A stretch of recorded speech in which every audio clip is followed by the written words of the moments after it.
Umbrella frock lining 2 metre లైనింగ్తో నేను ఇప్పుడైతే cutting అనేది చూపిస్తున్నాను. నడుము వచ్చేసి 17 ఇంచులు ఉందనమాట. మనం కోన్ టైప్ వేస్తాం కదా, అలా కోన్ టైప్ అయితే కొంచెం చిన్నపిల్లలకైతే సరిపోతుంది, కొంచెం పెద్ద సైజు వాళ్ళకి సరిపోదనమాట. అందుకని ఈ టైప్లో చూపిస్తున్నాను. పొడవు వచ్చేసి 33 ఉంది, లైనింగ్ 32 ఉంది, సరిపోతుంది.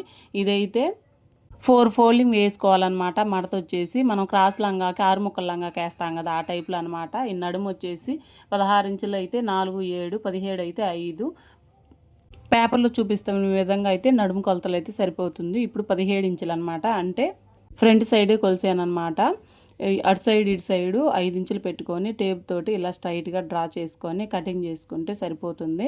కటింగ్ చేసిన తర్వాత 4 ముక్కలు అయితే ఉంటాయి అన్నమాట. ఆ 4 ముక్కల్ని ఫోల్డింగ్ అనేది కట్ చేసుకోవాలి. అప్పుడు 4 ముక్కలేమో చిన్న ముక్కలు వస్తాయి, 2 ముక్కలేమో పెద్ద ముక్కలు వస్తాయి అన్నమాట. 6 ముక్కల్ని జాయింట్ చేసుకొని స్టిచ్చింగ్ చేస్తే సరిపోతుంది. అతుకులు పడకుండా చాలా సింపుల్గా కుట్టవచ్చు. మీరు కూడా తప్పకుండా ట్రై చేయండి.